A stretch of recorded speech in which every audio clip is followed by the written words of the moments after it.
है कि मैं रहने वाला हूँ सुलन तारा का।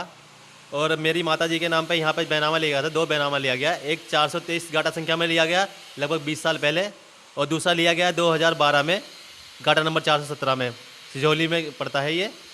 और जो गाटा संख्या 417 में हमारा बैनामा है उसमें हमने कोई निर्माण नहीं किया था। 423 में किया हमने निर्माण, और जो 423 में हमने निर्माण किया, निर्माण करते समय पीछे भट्ठा मालिक अपने रास्ते में जाने के लिए, रास्ते के उपयोग के लिए उन्होंने हमारे निर्माण को तोड़ा। और इसकी शिकायत प्रशासन पुलिस में भी की गई, लेकिन पुलिस से कोई कार्यवाही नहीं की गई, जिसकी मेरे पास वीडियो रिकॉर्डिंग भी है उनकी तोड़ते वक्त की। और फिर उसके बाद उन्होंने क्या किया, जब उनको रास्ता नहीं मिल पाया, उन्होंने 417 में बैनामा लिया, और बैनामा जो लिया उन्होंने अंश से अधिक ले लिया।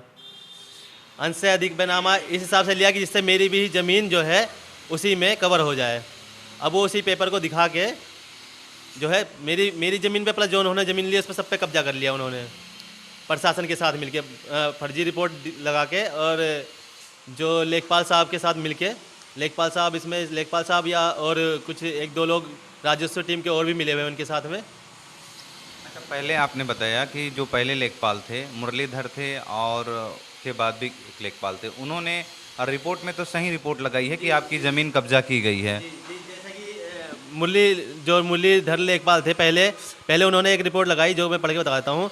उन्होंने बताया है कि आवेदक का 423 में पक्का निर्माण है, जो कि मौके पे है भी, जिसमें मैं बैठ के ये बयान दे रहा हूँ।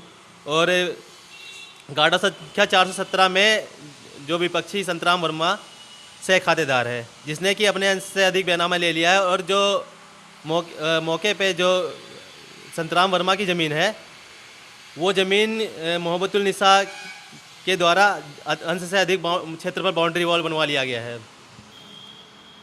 और क्योंकि वहाँ पे संतराम वर्मा अपनी एक्चुअल जगह पे ना जा करके, एक तो उन्होंने अपने अंश से अधिक बैनामा भी दर्ज करा लिया है, उनकी ज़मीन भी दूसरी की ज़मीन में दबी हुई है, वो सब कवर करते हुए उन्होंने मेरी ज़मीन पे भी जो है कब्जा कर लिया, जिससे कि मेरी सब ज़मीन जो है मतलब सब ज़मीन को प्रशासन के साथ मिलकर उन्होंने कब्जा कर लिया है।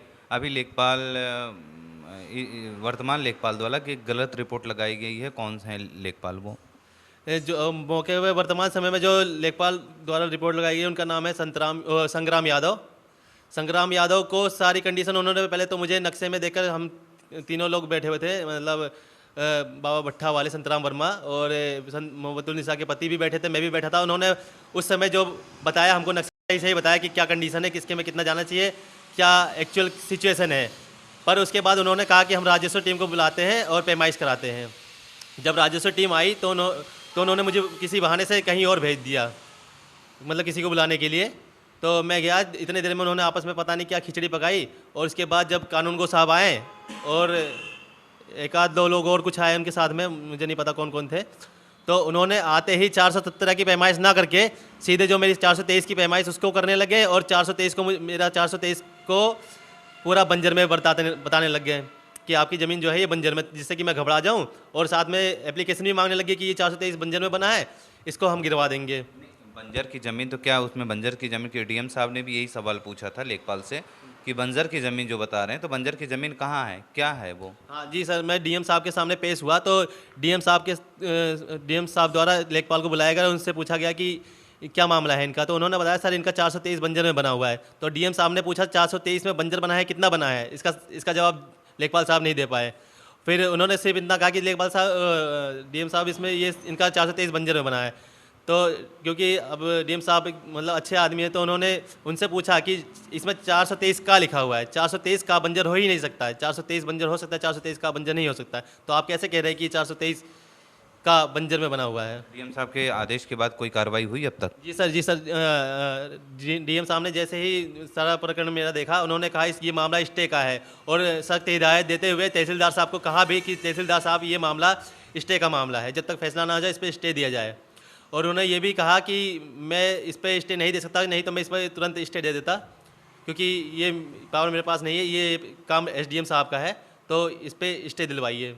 तो वो एप्लीकेशन तहसीलदार साहब को दे दिया गया। लेकिन आज लगभग 5 से 6 दिन हो गए, उस एप्लीकेशन को ऐसा लगता है कि जैसे दबा दिया गया है। उसका ना तो मुझे कोई रेफरेंस नंबर मिला, ना ही कोई रिसीविंग मिली, और मुझे लगता है शायद वो सब मिल